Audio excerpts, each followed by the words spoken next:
ABP news, खबर सिर्फ सच की।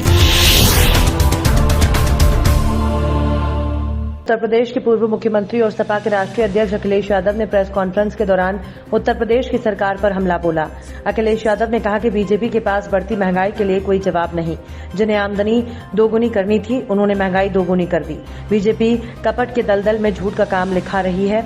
झूठ का कमल नहीं खिलेगा। जब इंटरनेशनल मार्केट में पेट्रोल डीजल के दाम कम थे, तब भी केंद्र की बीजेपी सरकार जनता को मुनाफाखोरी के जरिए लूट रही थी। अखिलेश ने सवाल करते हुए कहा कि ये मुनाफा किसकी जेब में जा रहा है। भ्रष्टाचार कितना बढ़ गया है। उप मुख्यमंत्री ने इस पर मुख्यमंत्री को चिट्ठी लिखी है। कोरोना काल में सोमवार ने जनता को अनाज छोड़ दिया। सपा सरकार में बन रहे मेडिकल कॉलेजों का बजट इस सरकार ने रोक लिया। भाजपा सरकार ने जानबूझकर लखनऊ के कैंसर इंस्टीट्यूट चालू नहीं होने दिया। पूर्वांचल एक्सप्रेस की लागत कम करने के लिए सरकार ने इसकी गुणवत्ता से समझौता किया। अखिलेश ने कहा कि सरकार चुनाव को देखते हुए कृषि कानून रद्द कर सकती है और चुनाव के बाद फिर लागू कर देगी। कि जो डीजल और पेट्रोल से मुनाफा कमाया जा रहा है, ये मुनाफा किसकी जेब में जा रहा है? क्योंकि साइकिल से आपत्ति यह है कि साइकिल जब चलेगी तो ना पेट्रोल ना डीजल, और जब पेट्रोल डीजल साइकिल नहीं खरीदेगी, नहीं पड़ेगा, तो मुनाफा नहीं मिलेगा उन्हें।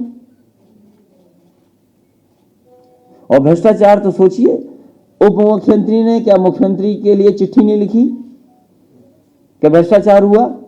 क्या आईपीएस ने आईपीएस के लिए नहीं लिखा कि ट्रांसफर पोस्टिंग में पैसा लिया गया, उसकी जांच चल रही है? उप मुख्यमंत्री की लिखी हुई चिट्ठी, क्योंकि पिछड़े मुख्यमंत्री ने चिट्ठी लिखी थी, उसकी हो सकता है वो चिट्ठी कूड़ेदान में फेंक दी गई हो, क्योंकि पिछड़े जाति के उप मुख्यमंत्री ने कुछ जानकारी दी थी, कुछ जानकारी लेना चाहिए थी। आखिरकार उसकी जानकारी कहां है? तो सोचो, मुख्यमंत्री ने मुख्यमंत्री पर आरोप लगाए हों, वो चिट्ठी कहां है? आपको सार्वजनिक करनी चाहिए चिट्ठी। अगर ये सवाल आप पूछ रहे हो तो जिम्मेदारी आपकी भी बनती है कि वो मुख्यमंत्री की चिट्ठी मुख्यमंत्री के लिए लिखी गई, वो दिखाएं कहां है। और वो आईपीएस के ट्रांसफर को लेकर के जो भ्रष्टाचार हुआ था, उसकी जो जांच चल रही थी, उसकी रिपोर्ट कहां है?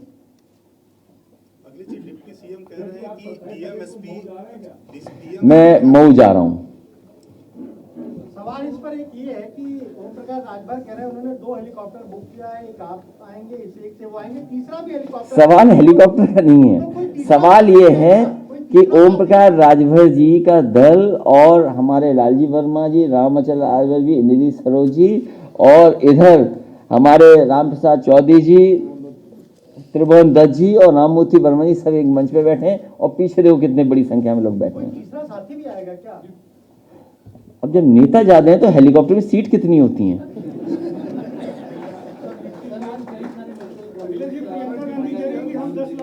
देखिए, सबसे बड़ा ये सब बहुत महत्वपूर्ण सवाल है कि आज मेडिकल कॉलेज उद्घाटन हो रहे हैं। जिस समय जनता को दवाई की जरूरत थी, जिस समय उत्तर प्रदेश की गरीब जनता को इलाज की जरूरत थी, जिस समय उत्तर प्रदेश की जनता को ऑक्सीजन की जरूरत थी, उस समय उत्तर प्रदेश की सरकार कहां थी? उत्तर प्रदेश के गरीबों को, उत्तर प्रदेश की जनता को भारतीय जनता पार्टी ने अनाथ छोड़ दिया। और जो पहले से चल रहे मेडिकल कॉलेज, सहारनपुर का मेडिकल कॉलेज, क्या उसको पर्याप्त बजट मिल रहा है? बदायूं मेडिकल कॉलेज, क्या उसको पर्याप्त बजट मिल रहा है? यही केजीएमयू जो प्रेस्टिजियस इंस्टीट्यूशन है, क्या उसको पर्याप्त बजट मिल रहा है? आगरा मेडिकल कॉलेज जो सबसे पुराना मेडिकल, नेताओं के भाषण सुने तो उन्हें लगता है कि महंगाई है ही नहीं, डीजल पेट्रोल की महंगाई नहीं है। कभी वही भारतीय जनता पार्टी जो डॉलर की कीमत के लिए कहती थी कि डॉलर की कीमत कहां जा रही है, रुपया कहां गिरता जा रहा है, आज भारतीय जनता पार्टी बताए कि डॉलर की कीमत क्या होगी रुपए के सामने। जिस तरीके से पेट्रोल 100 के पार है, उसी तरह यूके का पाउंड भी 100 के पार चला गया। जो लोग आय दोगुनी कर रहे थे, उन्होंने महंगाई दोगुनी कर दी। बड़े बड़े आयोजन हुए थे लखनऊ में, चाहे वो डिफेंस का आयोजन हो और चाहे इन्वेस्टमेंट मीट रही हो। आज उत्तर प्रदेश की जनता जानना चाहती है और खासकर नौजवान जानना चाहते हैं कि उन इन्वेस्टमेंट के बहाने कितनी नौकरी और कितने को रोजगार मिला है। बड़ी बड़ी संस्थाएं जो बाबा भीमराव अंबेडकर जी ने हक और सम्मान देने के लिए रास्ता खोला था। जब सरकारी कंपनियां खत्म हो जाएंगी, सरकारी नौकरियां नहीं होंगी, तो आखिरकार वो हक और सम्मान कहां मिलेगा? भारतीय जनता पार्टी लगातार चीजों को बेच रही है।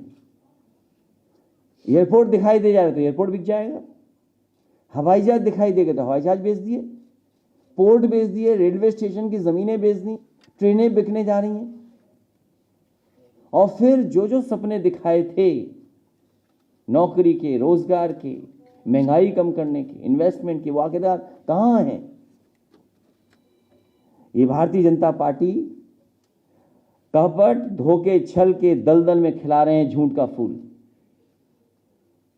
भारतीय जनता पार्टी ने 4.5 साल में कपट से, धोखे, छल के साथ साथ दलदल में खिलाया है झूठ का फूल। और कितना भ्रष्टाचार है। मंत्री पे आरोप लगा रहे हैं, अधिकारी पे आरोप लगा रहे हैं। पहली बार ऐसा हुआ होगा कि एक अधिकारी दूसरे अधिकारी पर आरोप लगा रहा हो कि यह भ्रष्टाचार हो रहा है, बेईमानी हो रही है। एक मंत्री दूसरे मंत्री पर आरोप लगा रहा हो, उप मुख्यमंत्री मुख्यमंत्री पर आरोप लगा रहा हो। यह कहां हो रहा था? इसे झूठ के फूल का समय खत्म हो गया है। और साइकिल से तो इसलिए आपत्ति है, इसलिए परेशानी है कि न साइकिल पे डीजल चलता है, न पेट्रोल चलता है। तो जो डीजल पेट्रोल समाजवादी लोग साइकिल छोड़कर समाजवादी पार्टी में शामिल हो रहे हैं। श्रीमती विनीता सरोज जी राष्ट्रीय उपाध्यक्ष महिला सभा लोक जनशक्ति पार्टी आज लोजपा छोड़कर समाजवादी पार्टी की सदस्यता ग्रहण कर रही हैं। श्री कृष्णचंद्र सरोज जी अवकाश प्राप्त आईएएस अफसर हैं। अब वो आईएएस के बाद समाजवादी पार्टी में सेवा देने का मन बना चुके हैं। श्री रामकरण चौरसिया जी भारतीय जनता पार्टी छोड़कर समाजवादी पार्टी में आ रहे हैं, मैं उनका स्वागत करता हूं। श्री शिव शंकर पूर्व प्रमुख जनपद बस्ती, ये भाजपा छोड़कर समाजवादी पार्टी की सदस्यता ग्रहण कर रहे हैं। श्री अरविंद सिंह भारतीय जनता पार्टी से सपा में आ रहे हैं। श्री राजकुमार निषाद जी निषाद पार्टी गोरखपुर से, ये फरंडा से विधानसभा का चुनाव भी लड़ चुके हैं। ये ये निषाद पार्टी छोड़कर समाजवादी पार्टी की सदस्यता ग्रहण कर रहे हैं। श्री हंसराज कोल जी राष्ट्रीय अध्यक्ष आदिम समाज पार्टी का समाजवादी पार्टी को समर्थन है, मैं उनका स्वागत करता हूं। श्री राम सुफल जी लोकतांत्रिक जनता दल से समाजवादी पार्टी की सदस्यता ग्रहण कर रहे हैं। साथियों, बहुत खुशी की बात है कि माननीय राष्ट्रीय अध्यक्ष जी के साथ आज श्री राम अचल राजभर जी और श्री राम लाल जी वर्मा जी आए हैं, मैं उनका स्वागत करता हूं। और अब मैं श्री लाल जी वर्मा जी से आग्रह करता हूं कि वे अपनी बात रखें। श्री लाल जी वर्मा जी।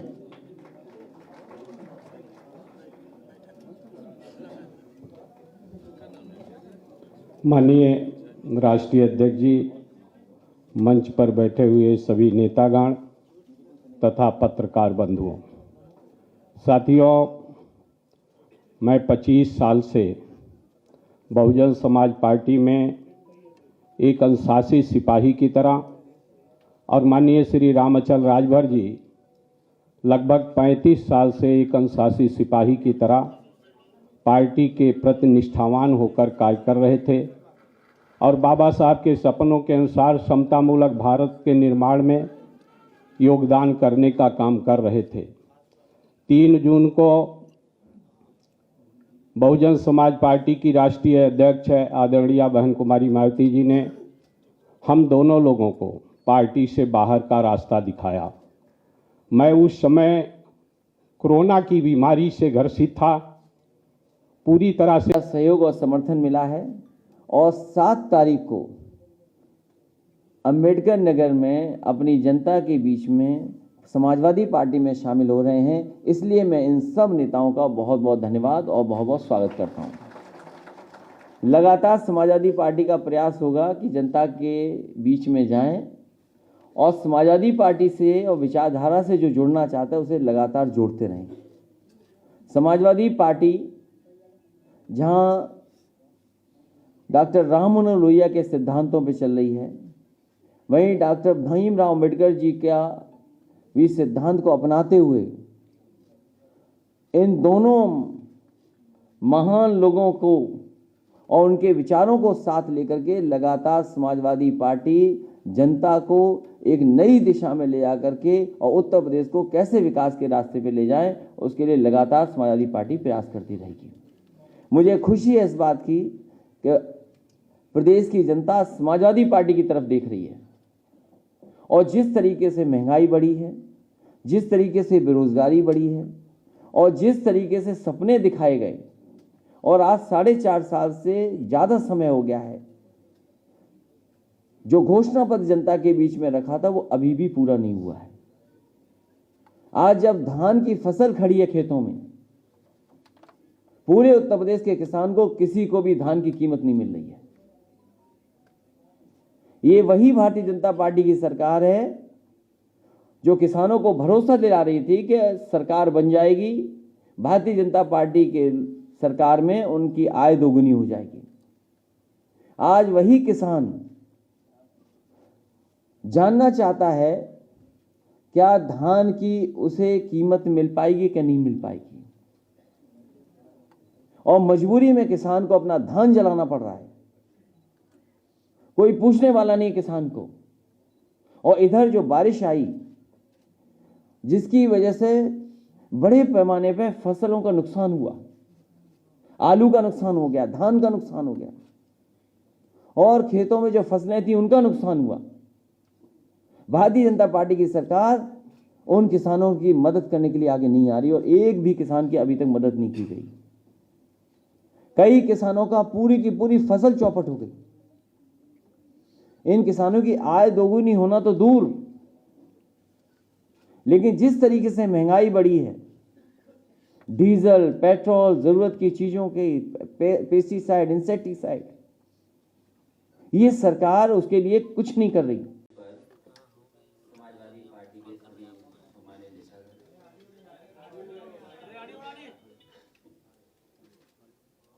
हमारे साथ मंच पर सभी समाजवादी पार्टी के सम्मानित नेतागण, आज बहुत ही खुशी का वक्त है। बड़ी संख्या में समाजवादी पार्टी में शामिल होने वाले नेता हैं,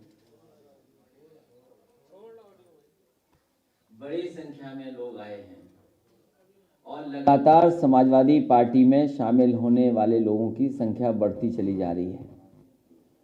जैसे जैसे चुनाव करीब आ रहा है, हमारी पार्टी के तमाम नेता कार्यकर्ता प्रयास कर रहे हैं ज़्यादा से ज़्यादा लोग समाजवादी पार्टी से जुड़ें। उसी कड़ी में मैं सबसे पहले पूर्व ब्लॉक प्रमुख बस्ती महेश सिंह जी का धन्यवाद देता हूं, बधाई देता हूं।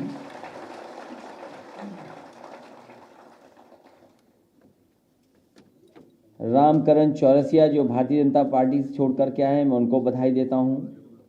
शिवशंकर सिंह जी, उनको मैं बधाई देता हूं। अरविंद सिंह जी पार्टी में शामिल हो रहे, बधाई देता हूं। राजकुमार निषाद, उनको बधाई देता हूं।